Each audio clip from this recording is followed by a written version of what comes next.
All right, everybody. We're on the phone with Brendan Loughnane. He is the currently number one ranked fighter in the 145-pound division in the PFL, and he got the first finish of the season, as well as being the only British fighter in the entire tournament. So, how are you doing, Brendan? Things are good. Settling back into training, getting ready for the next one. Yourself? I'm doing good, man. I'm doing good. Just really, really excited I got the chance to talk to you and, just living life day by day. Perfect. Well, I guess we'll start off with what I just mentioned. You started off the 2021 season with a bang, scoring that first round knockout over Shayman Moraes and getting the first finish of the season. How important was that win for you, especially over a former UFC veteran like Moraes? Yeah, it was really good. I mean, it went a lot better than I actually imagined it to go. Took him out there really quick and put me right at the top of the leaderboard. It couldn't have gone much better, really, to be honest. Yeah. It's I think that's really important to start off the tournament with a statement like that. Especially being the first guy to get a finish for the tournament. I'm sure that was just like you said. It couldn't have gone any better. 100%. I mean, like I say, Shayman was a crafty veteran, and to get a win like that over him, which not a lot of people have been able to do, it was impressive. I guess we'll talk about your upcoming opponent next on June 10th. You have a fight coming up against Tyler Diamond. What do you see from Tyler Diamond and as an opponent? And where do you think you might be able to take over in terms of the different technical aspects of the fight? Diamond, I mean, I've fought alpha male guys before. They all kind of fight the same. They all seem to be shorter wrestlers, decent striking, but nothing to write home about. So yeah, I mean, it's gonna be I don't know. He had a really tough first fight, whereas I just come through unscathed. So I think that could cause him problems with me, especially getting in against another striker. So short distance between the fights. I think it's going to pay dividends for myself. Okay. Do you think that obviously, like you said, you're the more polished striker, better with the distance and the timing and the range management? You have good takedown defense as well. I mean, I don't want you to give away a game plan, obviously, but do you feel like you have heads and shoulders advantage when it comes to the striking on the feet? I mean, I think it's pretty evident, really. Yeah. I think it's pretty evident. I think he also knows that. There's no secrets with this fight. I've had a lot of fights now. I'm not going to change at this point. So there's enough tape out there of me to see what I'm going to do in the fight. He knows what I know. I know what he's going to do, and he knows what I'm going to do. So whoever can execute it better on the day. Right. I guess we'll talk a little bit about the PFL. How important do you think the $1 million tournaments are for the sport of mixed martial arts? I mean, there's obviously been tournaments in MMA before with Pride and Bellator ran some Grand Prix and everything like that. But how important do you think these $1 million tournaments are for the sport and for people who, are looking to move into the pro leagues? It just gives everyone a better option elsewhere. I mean, like for the most years, the UFC was the do all and end all. That was the only place you could go. But now you got Bellator, you got one championship, and the PFL are all making waves and giving out great purses. So I mean, like it's just great to have competition. Yeah, I think that's really important, and something I think that is a little bit more prevalent now than it was before is, everybody thought, like you said, UFC was the place to be. It's the place to go, the premier organization. But, a lot of guys who fight in previous organizations and move over to the UFC seem to, be doing really well. And I mean, even you look at what happened in one championship recently with Demetrius Johnson, coming over to one and fighting Adriano Moraes, and everybody kind of thought he was going to run right through him, and he ended up getting knocked out. So I think that was another, statement and a reason why, you don't have to be in the UFC to be considered one of the best fighters in the world. Let's just look at what's going on over at PFL at the minute. Petr lost, Verdun lost. A lot of these UFC veterans are coming over and realizing that PFL's no joke. Yeah. So, the levels are really high in this tournament. I mean, you could put any of the top 5 in PFL into the top 10 of the UFC, and everyone would give good fights. So, like I say, it's like, well, let's take Shayman, for example. Shayman's beat Julio Arce, Matt Say, like beat some good high-level UFC fighters, right, and lost in the PFL. So that just shows, if we want to do MMA maths, it just shows how high level of PFL is. Yeah, PFL could definitely, and exactly like you said, Pettis, former lightweight champion, coming over to the UFC, and I mean, basically got dominated aside from the one flurry he had with that high kick and the flying knee. And then, I mean, even in the PFL right now, I mean, the champion of previous years, Lance Palmer, came in and dropped the first fight. So it seems like everybody's on a different level right now. And especially with everything that's going on with the pandemic, fighters who may have not gotten the recognition before are getting the chance to, show up and show the world how good they are and how, prestige the PFL is. Exactly. They're putting $1 million on the line, so it's going to attract the best talent in the world. And like I say, there's some serious contenders in there this year, and not although I've got the first fight out of the way, there's still 3 more tough opponents to go through.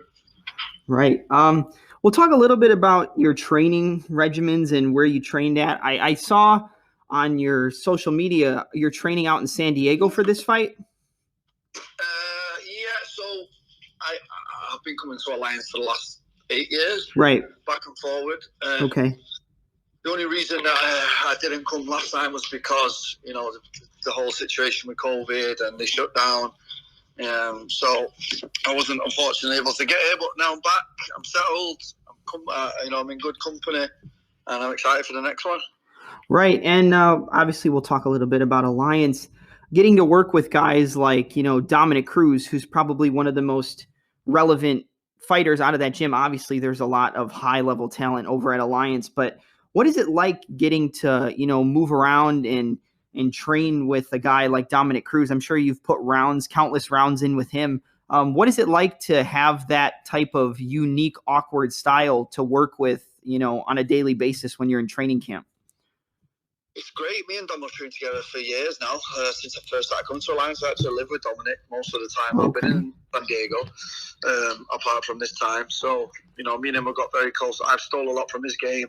Right. He's starting to use kicks and back kicks now. He's took from my game. Yeah. So it's sick. We've helped each other a lot.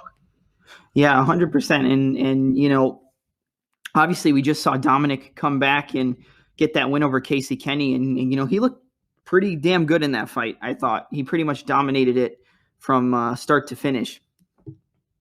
Yeah, I mean, he's back now. He's active, so it's good to have Dom back in the gym full time and to be working. It definitely rises the team a lot. Yeah, we'll talk a little bit about your other training camps because I know you've talked about it in previous interviews. You have trained in Thailand at Tiger Muay Thai with some guys who are really prevalent right now. What is it like getting to train with, obviously right now, the former UFC Bantamweight champion Petr Yan and guys like Rafael Fiziev, who's, moving his way up the lightweight rankings? How beneficial was it for you to work with guys like that and be able to train and drill and spar with them, leading up to your last fight with Shayman Moraes? Well, I've been training with Rafael since I first went to Thailand, so about 10 years ago, and I knew him from then, when he was just making his debut, and I always knew. I still say to this day he's the best guy I've ever sparred. Yeah. So, I mean, he's a massive up-and-comer. You have to watch out for that guy. But getting to spar Petr Yan was an experience also. It was just me, Fiziev, and Yan. Okay. For a long time training, while the gym shut down. So I just raised my levels up even more. So, like I say, this tournament couldn't come at a better time for me, really, in my career. Yeah. Do you think that, obviously, like you said, the gym was kind of shut down due to everything that's going on. Do you like having less bodies in the gym training leading up to a fight? Is it better to just have a few high-level guys to work with rather than, the normal, 20, 25, 30 people that may be there on any given day, aside from the circumstances we're dealing with right now? A bit of both, really. Sometimes it's good to have lots of bodies. Sometimes it's good to just have the right body. So I like a bit of both. Yeah, and I mean, obviously, Tiger Muay Thai is one of the premier gyms for striking in the world. It's probably one of the best gyms in the world. That's where everybody wants to go. What is it like getting to, train out in Thailand and work with them? And what do you think is the biggest difference in terms of the striking training out there compared to what you'd get, out wherever you would train at before, whether it's in the States or in your hometown? That's a good question, really. I mean, like I say, I've been to Dubai. I've spotted some great guys there. The US, trained in Australia, trained in the UK, trained different gyms in the US, like Syndicate in Vegas here. Mm-hmm. I've been around.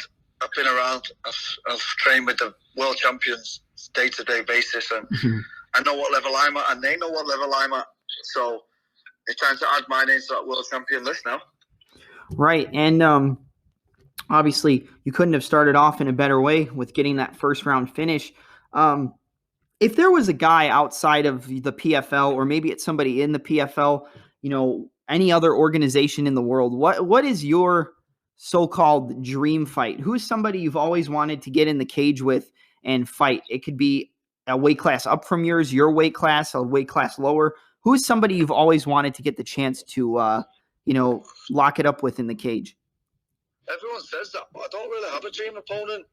I really don't. Like, I've answered this question a few times, and I've not really, never really had my heart set on anyone in particular. I thought, I'd love to fight him. I just take each one as they come. Each guy that I fought poses a different type of threat, and I look forward to the challenge. Okay, yeah. I mean, is there anyone, maybe not fighting, is there anyone who you haven't got the chance to train with that you'd like to work with, or no? It's just anybody and everybody. Like I say, I've like at Tiger Muay Thai, you're talking about 50 pros on the mat every day, so I've probably seen every style you could possibly see. Right. So there's not really any surprises at this point. So yeah, I feel like I've seen most of what there is to be seen in MMA. Yeah, I mean, I think that's important too, with getting to see different styles, and you've obviously been a pro for years, and like you said, you've worked at Alliance for over 8 years, so you get to see everybody. So it gets to a point where you've kind of seen every style. Is that what you're saying? Yeah, pretty much. I've seen the Dagestanis, the Brazilians, the Europeans. I've seen all of the different styles, and everyone poses their own type of threats. Right. Getting off of like your upcoming fights and things like that, I think more recently we've seen people and gyms and coaches kind of navigate away from the hard sparring, unless you're obviously getting ready for a fight. That's important to have that hard sparring leading up to it. What do you feel like the future of the game holds? Do you think hard sparring is something that's going to kind of fade away a little bit more in recent years?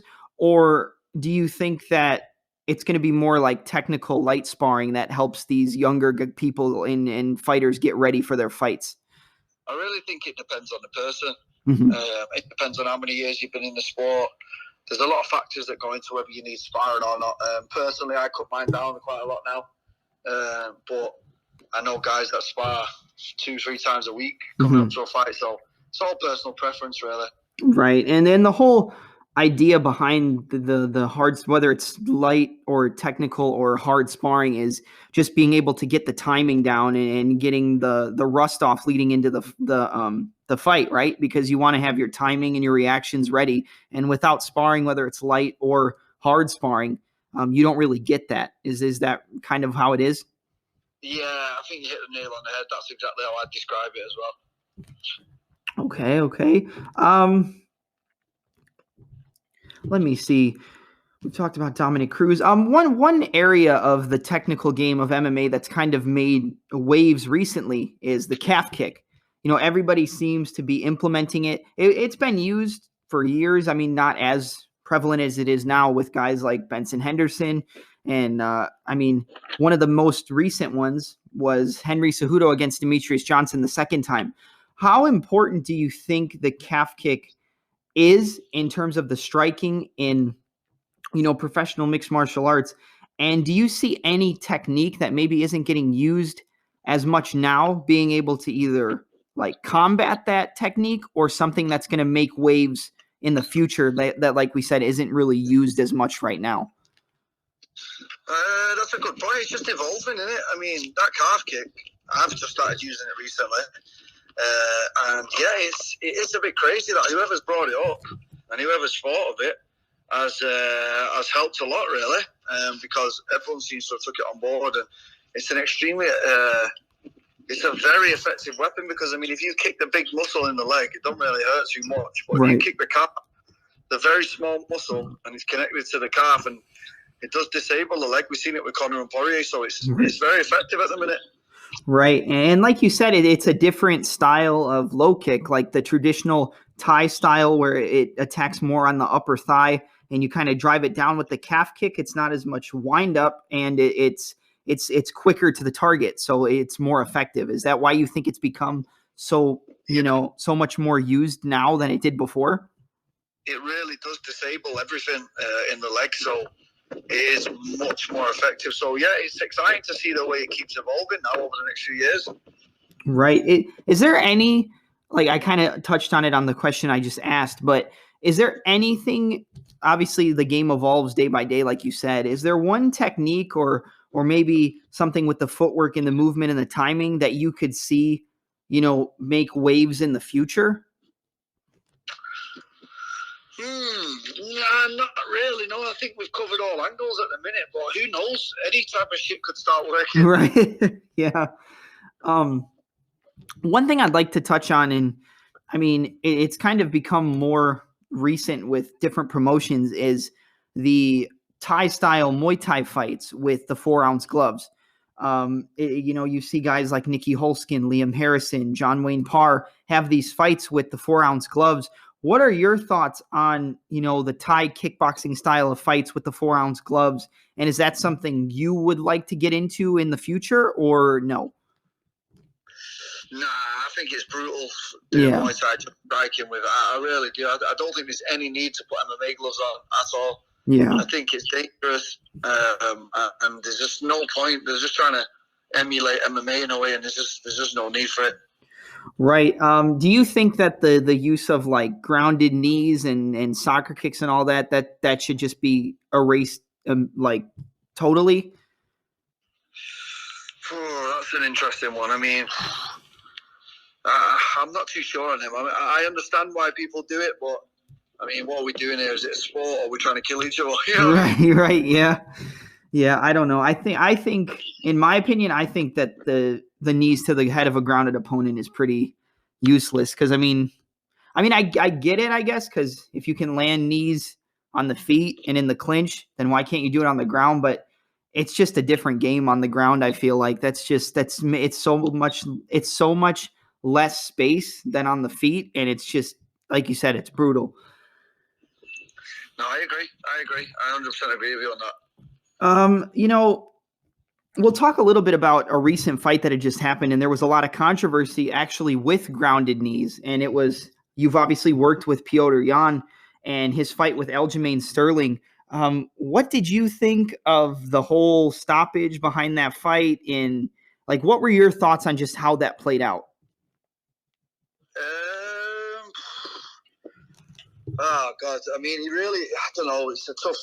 That's a really tough one, because he was beating his ass. Yeah. I mean, it was tough, man. I don't know. It was an in the moment sort of thing, wasn't it? And right. I'm sure that with himself, but it's just the game. Yeah. He was pretty much running away with the fight. I mean, the first round was close, and then after that, it was just kind of all Yan. I mean, he took him down. What was it, like 8 or 9 times compared to no takedowns for Sterling, or he got one, I think. But yeah, he was beating his ass. Yeah. Another thing we'll touch on with like the technical side of the striking game. How important do you feel stance switching, whether it's moving forward, backward, or laterally? How important is it to be versatile and effective from both stances, whether it's orthodox southpaw, stepping back into the opposite stance, stepping forward, cutting an angle and switching your stance? How important is it to be able to switch stance in the striking game, in the sport, or to set up, wrestling with the stance switch takedowns and all the stuff like that? Absolutely everything. If you can't switch stances in 2021, you're not going to last long in MMA. That's my opinion.